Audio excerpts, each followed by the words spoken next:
And joining us now on the debate for the full hour tonight, in Chicago, Illinois, John Mearsheimer, professor of political science at the University of Chicago and co-author of The Israel Lobby and U.S. Foreign Policy. In Washington, D.C., David Frum, editor of the Frum Forum and former speechwriter for President George W. Bush. And Peter Beinart, professor of journalism and political science at the City University of New York and author of The Icarus Syndrome. And here in studio in Toronto, Derek Penslar, professor of Jewish history at the University of Toronto. A reminder, we call these our Thursday broadcasts Your Agenda, because you are part of the discussion. You can reach us via Twitter at twitter.com/theagenda or by email at theagenda@tvo.org. Throughout the broadcast, we'll put your comments on the screen. And our fifth column blogger, Mike Miner, is hosting a live chat on our Inside Agenda producers blog at tvo.org/theagenda. So please jump in, join the debate in whichever way you prefer. Derek, nice to see you again. Good to have our guests along the line in Points Beyond in the United States. I want to start by just having each of you, very briefly if I could, give us your understanding of what you think happened on Monday. Start the story where you want, put the emphasis wherever you want. And by doing so, I think our viewers will get a sense of where you're all coming from in this debate. David Frum, why don't you start us off? Well, as you know, the Hamas terrorist organization took over control of Gaza and acted as the effective government of that territory. From the moment it did so, it began to fire rockets into Israeli territory. It kidnapped an Israeli soldier, and that triggered a armed conflict at the end of 2008. That armed conflict was ended, but it was ended inconclusively, with Hamas still holding the Israeli soldier, among other things, and Israel then imposed a blockade. The flotilla was an attempt to run the blockade. There had been previous attempts like that, and all of them had ended peacefully when the blockade runners agreed to dock at an Israeli port, submit to a security inspection, make sure they weren't carrying weapons or other contraband. And that is what looks like is going to happen with the next vessel in the flotilla, the Rachel Corrie, an Irish-supported ship. In this case, however, the flotilla did not heave to, or rather, one of the ships in the flotilla did not heave to. Israeli troops boarded that vessel armed with non-lethal weapons. They walked into a fight. They got beat up, and they began firing live ammunition. People were killed. It's unfortunate, but it's also something. It was also something where the people on the boat knew they were running into a very hazardous situation. They were deliberately provoking armed force, and they took a terrible risk, and the results were terrible. John Mearsheimer, give us your sense of the events. Well, first of all, when you think about the blockade of Gaza, it's important to realize that almost everybody outside of Israel believes that this is collective punishment and it is a violation of international law, and that therefore that the blockade is wrong. Now, what this flotilla was trying to do was engage in a form of civil disobedience. There's no question about it. They think that the blockade is illegal, and they were trying to run the blockade in a very overt fashion. The Israelis made a huge mistake, first of all, in attempting to board the ships in international waters, because that's a clear violation of international law and is going to do nothing but get them into trouble. They were very foolish to not wait until those ships were outside of international waters. Secondly, they made the mistake of using military forces to try to occupy the ships in international waters. And they were armed, and not surprisingly, on one of the ships, the people fought back, and they had every right to fight back.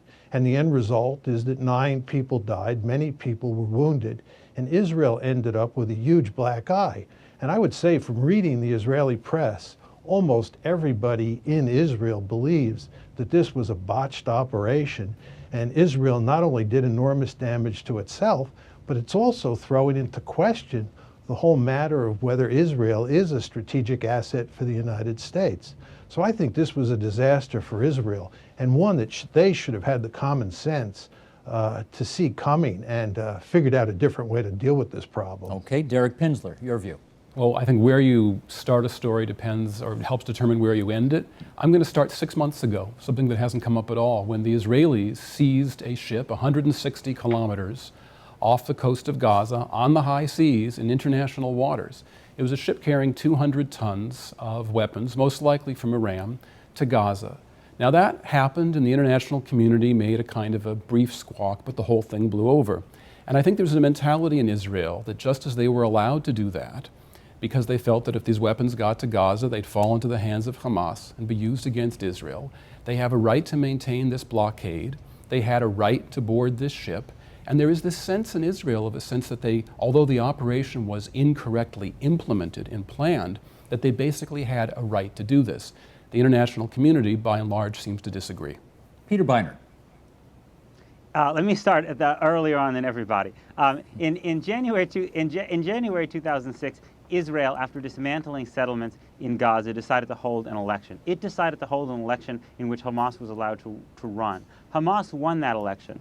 Hamas was interested in going into some kind of Palestinian national unity government. There were problems between Fatah and Hamas, but the United States and Israel both adamantly objected to a Palestinian national unity government. In fact, according to, I think, credible reports, the U.S. actually tried to get elements in Fatah to militarily take power in Gaza and kick Hamas and overturn the results of that election. That is what led Hamas to militarily seize control in Gaza in the middle of 2007. Since then, you've had a blockade which is more than simply a blockade aimed at preventing weapons from getting through. I would have no problem with that kind of blockade. It is a form of collective punishment. When the economy of Gaza, Gazans are not allowed to export virtually anything. A whole long list of things, including chocolate and flowers, are not allowed into Gaza. The whole territory, although there are people not starving, has been made dependent on food aid. And this has not succeeded either in getting the release of Gilad Shalit, who should absolutely be released, the Israeli soldier, nor has it had the function of weakening Hamas, which was the idea of the whole plan. So this was the context in which Israel was put into this no-win situation of trying to defend a blockade, this kind of blockade, which it should not be defending. Okay, not surprisingly, we have four fairly different versions of relatively the same event. I'd like to go once more around the horn now. David, we'll start with you again. Tell us of the three versions that are not yours, whether you have any quibbles with any particular parts of them, and if so, what? Well, I have some. I think we have an agreed upon set of facts. I don't think anybody disputes that the Israelis think that this operation went well. That's obviously right. It didn't go well. You should be able to do these things in a different way. On the other hand, I think people who are from the outside have to be very hesitant about criticizing those with the burden of responsibility. Not all military operations do go well. We have seen in Afghanistan, with troops from all of the coalition countries there, that things often go wrong, and often with much more tragic result. Hundreds of dead, and in those cases often completely innocent people, not people who are assuming the risk of violently engaging an armed force. I think if you violently engage an armed force and you get hurt, your heirs don't have a lot of right to complain. I want to pick up on something that John Mearsheimer said about Israel being, yes or no, a strategic asset for the United States. I believe it is. I also think that's a strange way to evaluate the operations of other countries. I mean, when Germany accidentally injured and killed a lot of people in Afghanistan, we didn't start to debate the existence or the value of Germany. Normal countries, and Israel's a normal country, they exist as countries for their own people, for their own purposes. John, you heard three other versions of the same events. What quibbles would you like to point out? Well, let me just go back to David and the point that he raised about whether or not Israel is a strategic asset. I do agree with him that Israel is a normal country. And I think that as a normal country, it sometimes pursues foolish policies and it sometimes pursues smart policies. All countries fit that general description, including the United States. But because of our special relationship with the United States, we're in a position where we have to back Israel to the hilt no matter what it does. And the fact of the matter is that in recent years, the Israelis have pursued a number of boneheaded policies. They've gotten themselves into a whole heck of a lot of trouble. And at virtually every turn, we've backed them to the hilt because that's what the special relation calls for. Now, the reason that we have that special relationship is because pro-Israel forces in the United States make it almost impossible for any president to put pressure on Israel or to criticize Israel. What would be best for Israel at this point in time, especially with regard to the settlements, is if Barack Obama could put pressure on Israel. If Barack Obama could criticize Israel for its boneheaded policy with regard to this flotilla. But that's not possible. Instead, we back Israel to the hilt, and the end result of all this is that it's going to continue to pursue foolish policies to its detriment and to our detriment. Okay, Derek, where do you differ with the three other versions of the events that you heard? Well, I would disagree with what John was saying just now, because the special relationship does involve support for Israel. It doesn't necessarily involve complete, unrestricted support. I can think of many times in the last 30, 40 years when the American administration has not done what Israel wanted, but the special relationship was upheld. Well, how about a month ago when Joe Biden visited and they announced the settlements the same day? Well, that was an Israeli action that insulted the Americans, but I'm thinking the other way around. During the Yom Kippur War of 1973, the Israeli move on Cairo was stopped by pressure from President Nixon. The Israeli assault against West Beirut was stopped under the Reagan administration. During the first Persian Gulf War, the Israelis were told, don't attack Baghdad. Do not do it under any circumstances. And the Israelis had to give in. The fact is that time and time again, the relationship is tested. Until now, the relationship is held, not because the American White House simply has to do Israel's bidding, but because it's perceived, more often than not, that Israel's interests are identical with those of the United States. That's what's being challenged now. Peter, where do you differ with the other three versions you just heard?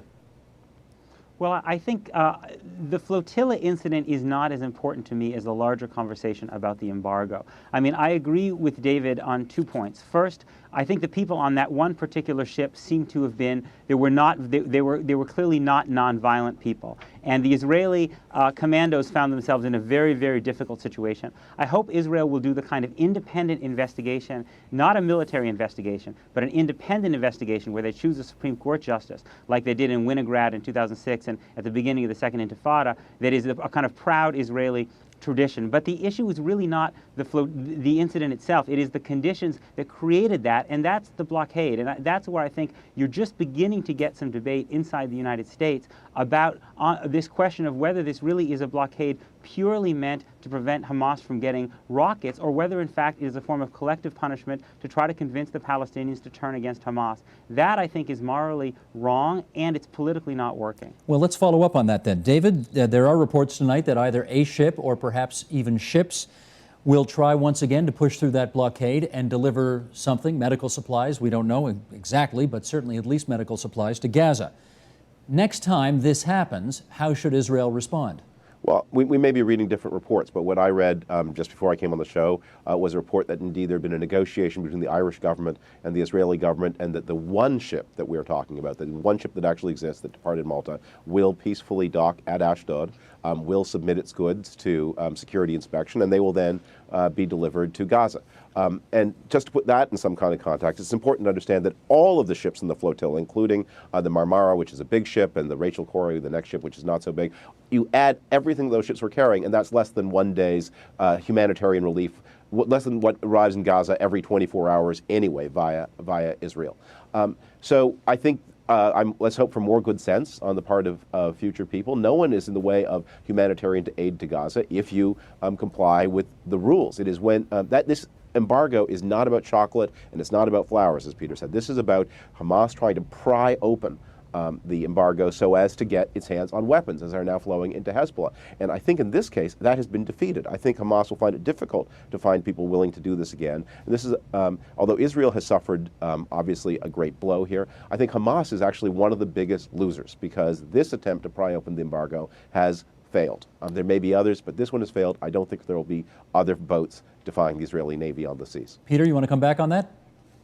Yeah, I mean, I disagree with that. First of all, if you look, Haaretz did a really remarkable investigation of the embargo last summer. And if you look at the reports that the Israeli human rights organization Gisha has managed to get out of the military, what you find is that this is a very arbitrary embargo, to some degree even a corrupt one in which, for instance, Israeli industrial and agricultural interests play a significant role in deciding what gets through or not, depending on whether they have surplus supply, and partly because they don't want the creation of industry in Gaza that would compete with them for the Gazan market. This is an arbitrary, to some degree corrupt policy that I think Israel has fallen into, much as it has with the settlement policy, without really thinking it through very effectively at the top. And I think there is going to be pressure in fact, even the New York Times reporting tonight that Netanyahu was talking about opening the embargo and allowing more humanitarian goods in. I think that's very important. You know, Gazan students are not even allowed to go to the West Bank to study, something that was denounced by 10 Israel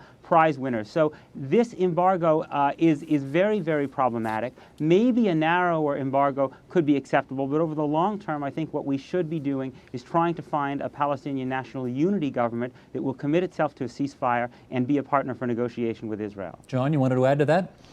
I just wanted to put this discussion into a broader context. I mean, even if Israel ends the blockade, which I hope it does, the problem of Gaza does not go away, and the problem of rockets being fired into Israel doesn't go away. There's no question about that, and there's no question that Israel has a right to defend itself. The $64,000 question is, how do you bring this conflict to an end? And it just seems to me that the Israelis are going to have to cut a deal with the Palestinians. There's going to have to be some sort of Palestinian state in both Gaza and the West Bank. Who would you like them to cut the deal with, John? Well, as Peter said, you're going to have to put together a coalition government involving Hamas and Fatah, and you're going to have to change Hamas's thinking on the existence of a Jewish state, much the way Arafat's thinking was changed. There's no question that you're going to have to work to create a partner on the other side. I mean, you have a bit of a partner now with Fatah and with Mahmoud Abbas, but that by itself is not enough. But the fact of the matter is, if there's no two-state solution, you're going to end up with a greater Israel that's an apartheid state. Ehud Olmert has said that. If you don't have a two-state solution, you'll end up in a South Africa-like situation. And that means that this kind of business will go on forever and ever. And that will be disastrous for Israel and even for the United States and certainly for the Palestinians. So we have to figure out some way to solve the basic problem so that this particular problem goes away. Let me get Derek Penslar to follow up on that. Go ahead. I agree we need to solve the problem, but we have to keep in mind that not only is there the difficulty of getting the Mahmoud Abbas and Hamas together on the same page, but the difficulty also for Benjamin Netanyahu holding together a government that's very fragile, where really any policy other than this kind of constant aggressiveness, which neither capitulates to the dovish or Pacific forces in Israel or in the rest of the world, but also doesn't go all the way, as some on the far right in Israel would like. Any other course than what Netanyahu's following now could actually lead to a collapse of the government. And Israel is a democratic country, however flawed its polity is, it is a democracy. So we're dealing with a lot of huge challenges, which makes me think of the famous line about sometimes there are turning points when history fails to turn. And despite all the goodwill expressed this evening that history seems to be approaching a turning point, the obstacles are very, very big. I do want to remind our viewers that we are going to get to the main issue that we advertised in the opening tonight, which is there a lessening of support? Well, there appears to be a lessening of support. Let's find out how significant it is among the North American Jewish diaspora for the Jewish state, and we will get to that once we've kind of dealt with some of these issues about the flotilla and the blockade. David, you look like you wanted to get in and follow up. Steve, you begin the program by talking about Jews and how they feel about it. So, since I believe three of us on the panel tonight are Jews, Peter, myself, I shouldn't assume it. I know Peter and I are. I shouldn't assume about anybody else. Well, actually, should we nail that down right now? Peter is, David is, Derek is, John? No. Is not. Okay. Continue on. But I'm going to I'll take advantage of that three-quarters majority to tell a Jewish joke. Back from the old country, Shlomo the carpenter in the shtetl has an unmarriageable son, and the village matchmaker comes to him with a bright idea. She has found a girl for his unmarriageable son, and that girl is the daughter of Lord Rothschild in Vienna. Shlomo is taken aback by this proposition and begins to raise objections. Well, don't they live very far away? No, they're extremely wealthy. They can afford train tickets. Aren't they terribly assimilated? And no, you're thinking of the Rothschilds in London. The Viennese Rothschilds keep very strict kosher. And one by one, she knocks down every objection until finally he says, all right, proceed with my blessing. And she says, great, that's half the job done. As I listen to all of these plans to immobilize Hamas into a national unity government, I think, okay, well, it's like that, right? I mean, there's no question that if Israel encountered a peace offer from the Palestinians, this quarrel could have been closed in 1937. It could have been closed before it started. The reason we have this quarrel is because all of these fancy ideas have been tried and failed and repudiated because they bump up against a rejectionism which is grounded in this political fact. which is the minimal demands that any Palestinian government has to project in order to survive, are so much greater than the maximum concessions that any Israeli state can concede and preserve its security. That was the thing that led to armed conflict in the year 2000, when everybody thought, including me, that we were on the verge of a real peace, and the Israelis made a huge offer to the Palestinians. Yasser Arafat, some people say the offer wasn't quite everything that Arafat could possibly have wanted, but instead of responding with a counteroffer, he chose war. And okay, he did that David, because his back was against the wall. I got two people who want to play the role of Shlomo the Carpenter as they respond to your joke. So, okay, Peter, go ahead, you first. Look, I think if David is saying that Palestinians have missed a lot of opportunities, he's absolutely right. But I think there's a lack of Israeli agency in his story. I mean, in 2002, the Arab League basically said the entire Arab world would accept Israel if Israel returned to 1967 borders. I'm not necessarily sure Israel should have taken that offer, but where has Israel's response been to that? Has Israel responded in a creative way to that response? We have in Salam Fayyad, I think by any standard, the best Palestinian leader that Israel has ever seen. Can anyone say that Israel has really done everything it could to try to strengthen his position, a guy who is genuinely committed to nonviolence, who wants to do the kind of institution building that should have been done long ago in the Palestinian territories? Yes, the Palestinians have missed a lot of opportunities, and there are still powerful rejectionist elements. But let's not kid ourselves. There are powerful rejectionist elements in Israel that are doing everything they can every day to foreclose the possibility of a Palestinian state, and we have to be worried about that too. Okay, it's interesting how we actually didn't plan to or intend to talk about the Palestinian-Israeli conflict tonight per se and the history of all that, but it seems many times on this program when we want to talk about other things, it somehow gets back to that all the time. But let's just finish this circle here. We'll give John a chance to respond to that, we'll give Derek a chance to respond to that, and then we'll move on to Israel's new Jewish critics. Okay, John, you're up next. I just wanted to say a few words about the present Israeli government and its views on a two-state solution. We're going to talk about the article that Peter wrote, yes, that appeared in the New York Review of Books, but one of the central themes in that book is that if you look at the composition of the Israeli government today, it's quite clear that nobody in that government is interested in a serious way in a two-state solution. Netanyahu has been opposed to giving the Palestinians a state of their own since the beginning, and his government is filled with people of that sort. And in fact, Tzipi Livni, who got more votes than Netanyahu in the recent election, refused to join the Netanyahu coalition because of her disagreement with him over the idea of creating a Palestinian state. So there's huge resistance inside Israel. And if you look at the demographic projections in Israel for the growth of Orthodox and ultra-Orthodox, and you look at the settler movement and the Russian Jews and so forth and so on, the Israelis are only going to become more hardline over time. They're not going to become more amenable to a two-state solution. So you may have problems on the Palestinian side, but I would argue you have problems that are as big, if not bigger, on the Israeli side. And the end result is you're not going to get a two-state solution. You're going to get a greater Israel. And that's actually going to lead us nicely to Peter's article, but first, Derek, you get the last word on this. Well, just to sew things up, the fact is that at the time of the First Intifada, Sari Nusseibeh and Mark Heller wrote a book called No Trumpets, No Drums, where they proposed a two-state solution. In Israel, it was considered heretical, and the American Jews considered it heretical too. Consistently, a majority of Israelis, even today, have favored a two-state solution. The previous Prime Minister, Ehud Olmert, said so quite explicitly, and even Benjamin Netanyahu, again, gritting his teeth, but several months ago in a speech at Bar Ilan University, spoke of the need to establish a Palestinian state.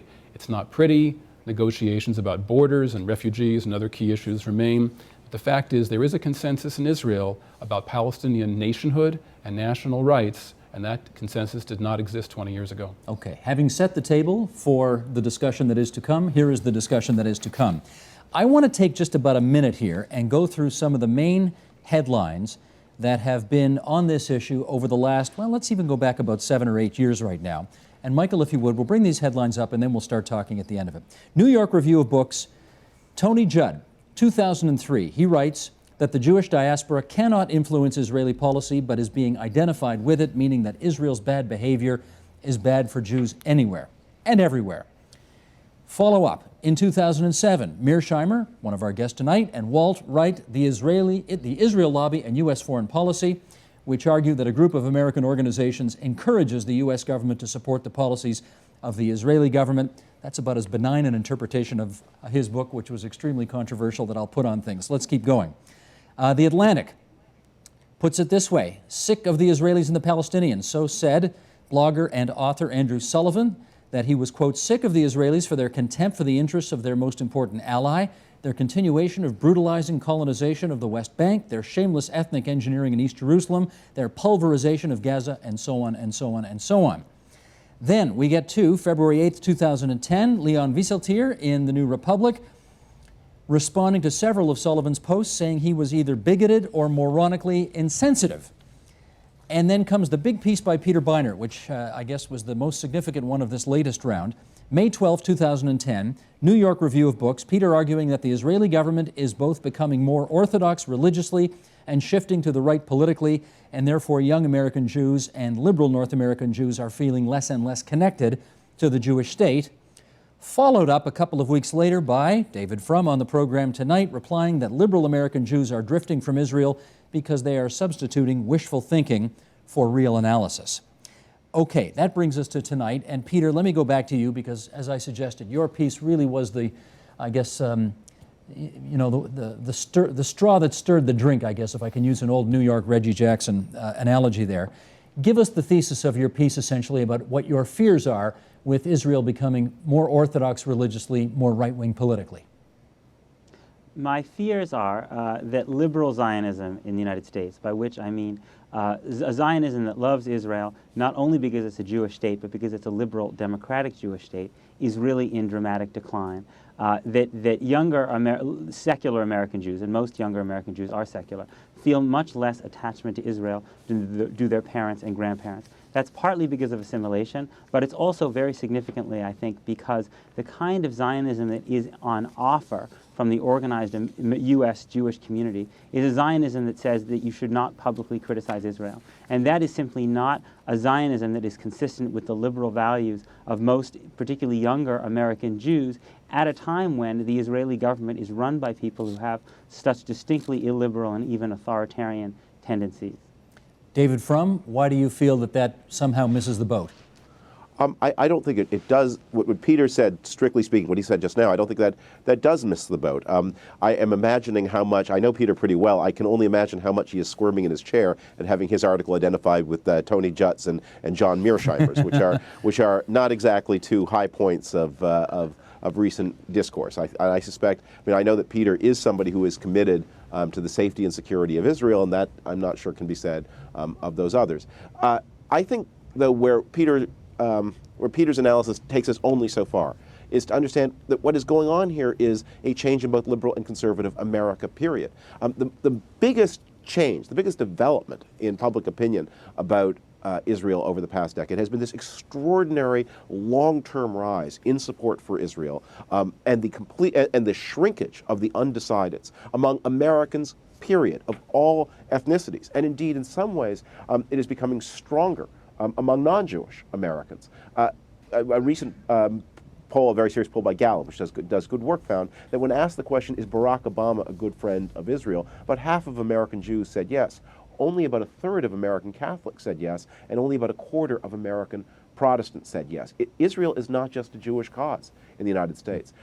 What is also happening is that liberal America is, which is fairly small, liberal America is about a fifth of the country, liberal America is moving away from Israel. And to the extent that North American Jews and American Jews participate in liberal America, then they're caught in that undertow too. That, however, is not to Israel's discredit. I think it is to liberalism's discredit. Okay, John Mearsheimer, I don't know if you want to, first of all, respond to David Frum's suggestion that you really don't care that much about Israel's security. Do you want to do that one first and then tell us what you think of the Beinart thesis? Yeah, well, Steve Walt and I have made it clear in all of our writings and on countless occasions that in public that we think it's wonderful that there is a Jewish state, and we fully support the state or the existence of the state of Israel and believe that the United States should come to Israel's support if its survival is threatened. But we believe, contrary to many people in the lobby, that Israel is a normal state, and as a normal state, it sometimes does foolish things, and that the United States, to include people like us, should be able to criticize Israel without being called anti-Semites. That's our basic view on this issue. For the record But here, hang on, just for the record, I don't think David said that about you. I think he just questioned whether you believed Israel's security. We should just get that No, straight. I'm just saying that's the general charge That's the general, okay. that leveled at us time Okay. after time. Now, on Peter's thesis, what do you say to that? Oh, I think that Peter's thesis is right on the money. I think there's no question that if you look at what's happening inside Israel, that it is moving to the right and it is engaged in all sorts of activities that are fundamentally illiberal. I mean, I think the taproot of the problem is the occupation. And I think if the occupation ended, a lot of these problems would go away. But I think his assessment of what's going on inside Israel is correct. And I think his assessment of the Jewish community in the United States or North America more generally is correct. And there's a lot of survey data that supports it. And the problem is that with the passage of time, Israel, as he points out in the piece, is likely to get more hardline or more right-wing or more liberal, whatever phrase you want to use, while at the same time the American Jewish community is likely to get more liberal, and therefore you're going to have something of a divorce. Derek, let's follow up right from there. We actually saw in this community, in this city, this past weekend, Benjamin Netanyahu came, he kicked off that Walk for Israel at a hockey arena with, I think, 7, 8, 9,000 people there, something like that, maybe even more. Rock star treatment is everything I read in the newspapers. Right. As Israel becomes more right-wing politically, which I think is pretty undeniable to note, as Israel becomes more orthodox religiously, which also demographically seems quite likely, does it run the risk of alienating that liberal North American base that has been heretofore such a significant part of the diaspora and support for the state?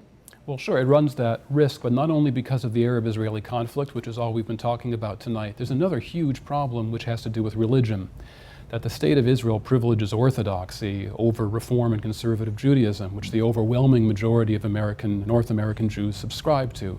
And on issues like marriage, conversion, personal status, there's an extremely rigid Orthodox stranglehold, really, over these issues in Israel.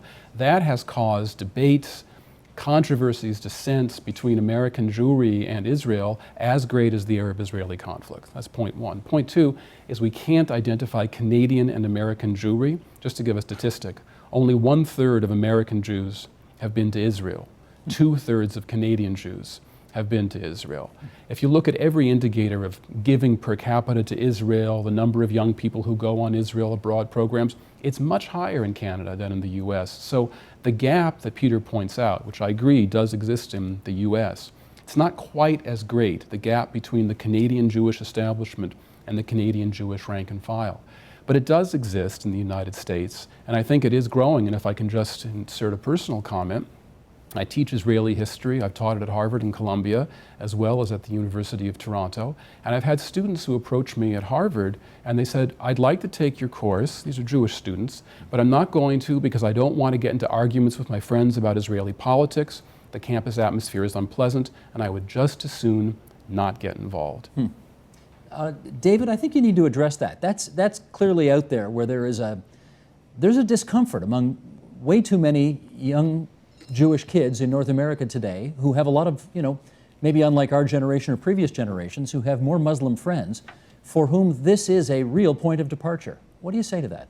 Well, what I would say to that is, look, it has never been an easy destiny to be a Jew. But for people who live in North America in this day and age, it is probably easier than it has ever been for any generation of Jews anywhere in history. So little is asked that to brave a little unpleasantness is nothing compared to the sacrifices that other people have made. And if Derek's students don't have that kind of fortitude, I would hope, I know he's a professor, but I would hope that as a counselor, he would urge them to stiffen their spines, to think about what it has been like for others, and to show a little more courage. Derek, do you do that?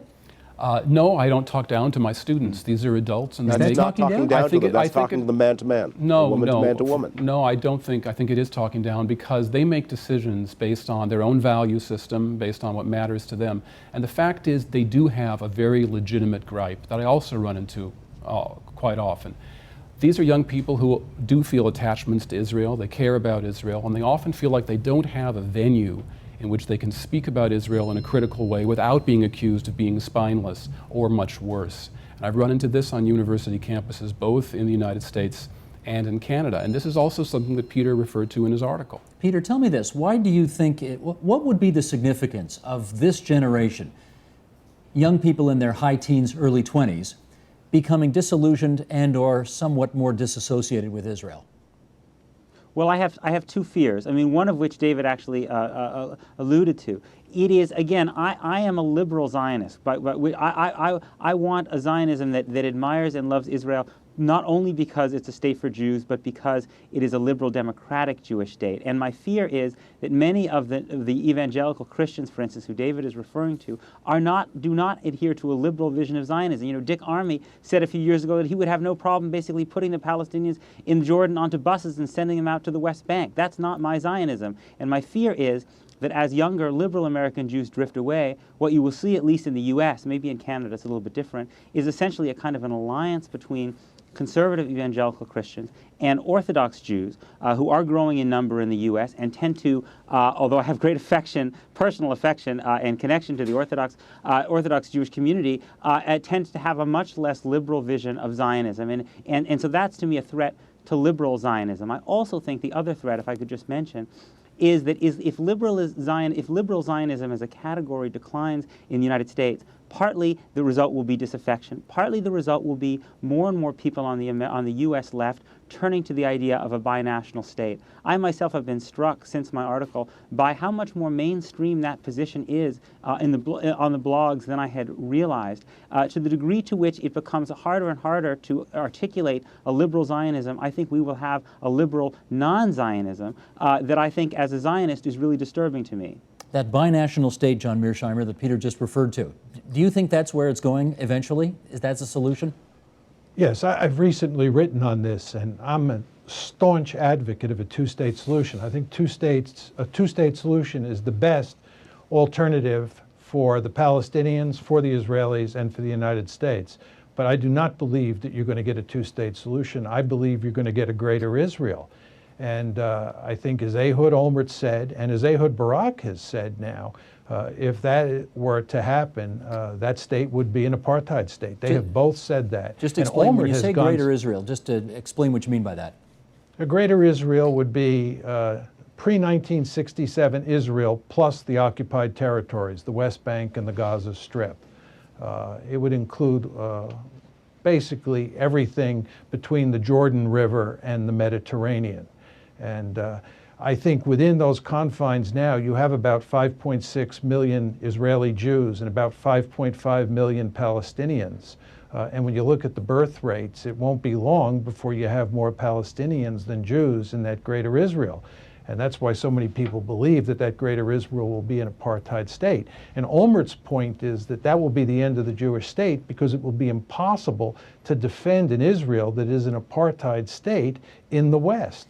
Because in the West, we simply could not tolerate supporting an apartheid state. It's much easier to support Israel if you're talking about Israel inside the pre-1967 borders, which of course is why people like Olmert want to go to a two-state solution. Okay, let me get David Frum on this. If we are moving, I don't say we are, but if we are moving, as some would suggest, because of a lack of support in liberal Zionist headquarters here in North America, inexorably towards the vision that John just suggested, what's your view of how not to get there? Because I assume you don't want to go there. I don't think I think actually it's a nightmare scenario that, like all nightmares, isn't very realistic. Look, the ideal hope. But what's the alternative? The ideal hope is that there is some kind of negotiated settlement. That, of course, would be a great thing. And back in the 1990s, I was one of those who hoped for it and would have welcomed it. I think that matching Peter's description of some Jews moving to the left, there are many of us who have been hardened by painful experience and have lost a lot of our hope and enthusiasm for the possibility. But if it happens, we'd be glad. But if it doesn't happen, or if it doesn't happen soon, I think it's perfectly feasible to imagine some kind of unresolved sovereignty in which the people on the West Bank and Gaza largely govern themselves but don't have all of the formalities of the state. This is a very common thing all over the planet. I mean, that flotilla, for example, departed from Turkish Cyprus, which is Turkish-occupied territory in the northern half of Cyprus. Nobody on the planet recognizes the legality of the Turkish occupation of the northern half of Cyprus, and yet the planet somehow manages to stumble along with the Turks running half of Cyprus and the legal government of Cyprus only running the other half of Cyprus. Peter, let me get you to respond to something that Stephen Cohen wrote in Foreign Policy magazine a couple of weeks ago. I'll read a couple of paragraphs of his article, and then you come back with your response. Mainstream pro-Israel organizations are in fact booming, thank you. AIPAC's income from donations is now 5 times what it was in 2000 and 60 times what it was when I joined the organization in 1982. It is growing commensurately in membership, including young people, and influence too. The Anti-Defamation League and the American Jewish community are also roaring tigers. My own impression is that the post-Iraq disaffection of some young Jews today is in fact less rather than more pronounced than the Vietnam distress that afflicted many when I first got involved. There's nothing new about a minority of Jews disliking Israel, except all the attention they are getting. Your take on that?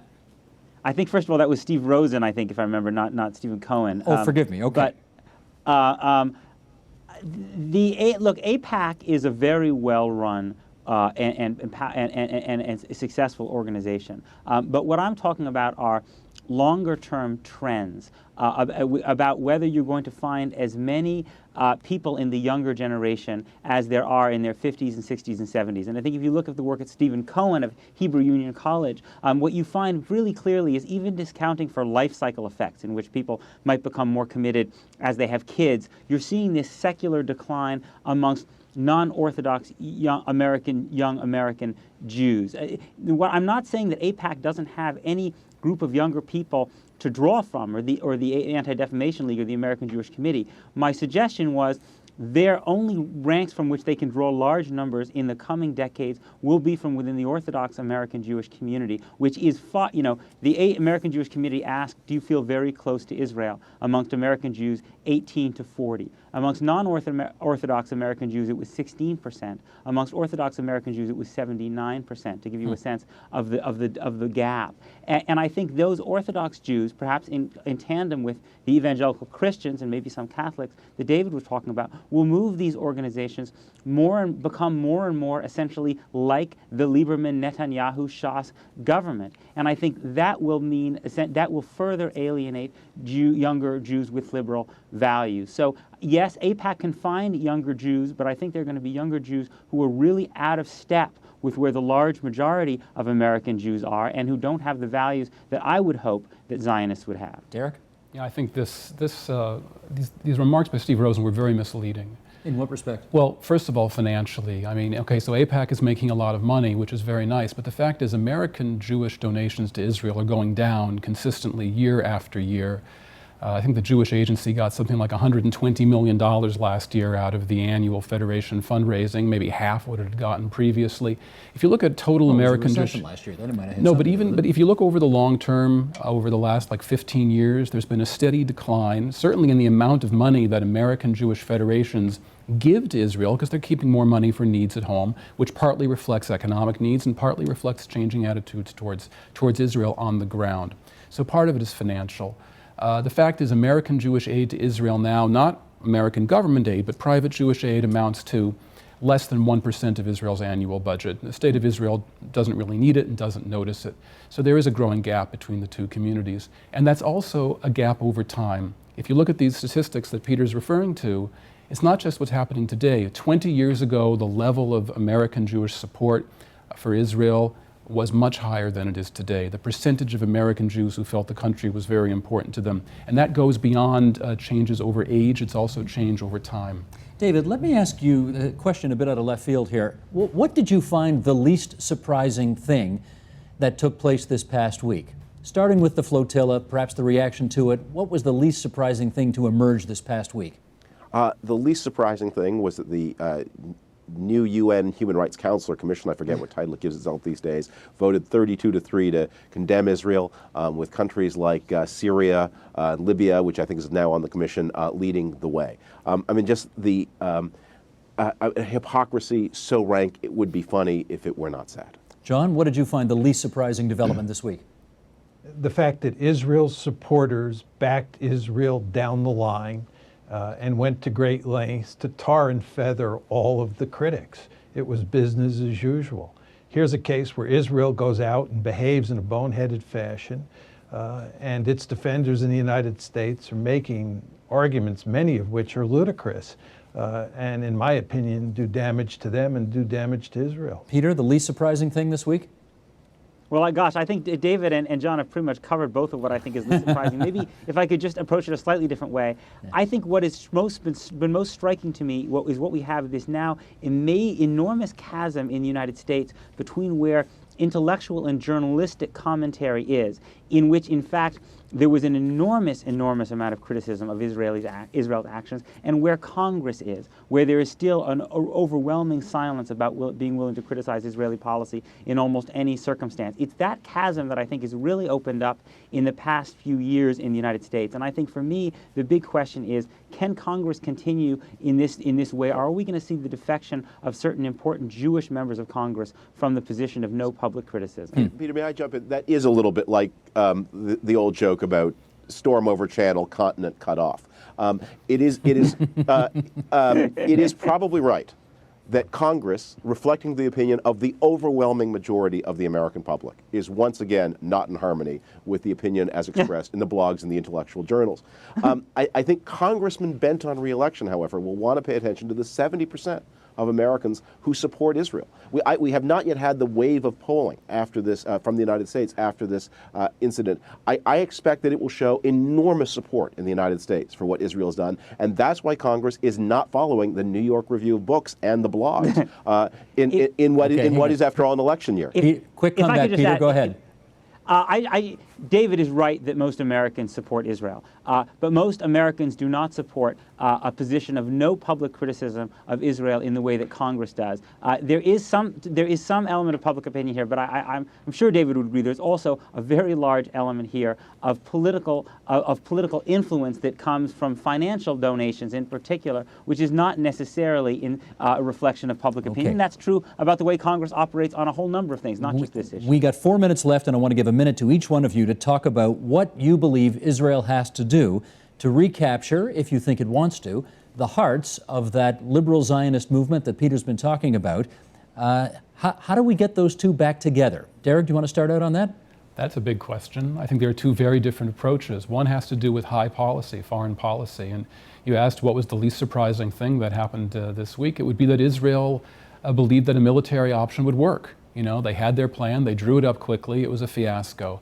And you think about this and the Gaza war and the Second Lebanon war, and Israel has a long history of preferring military options, thinking that they'll solve the problem. You think they won't? They haven't since 1973. It's been a long time. Okay. So there has to be a very different initiative, and then there has to be an initiative from below that has to do with attracting young Jewish people to Israel. You've got to forgive me because I've got to keep everybody to a minute, okay, or not everybody's going to get in. John, right. 45 seconds to you, please.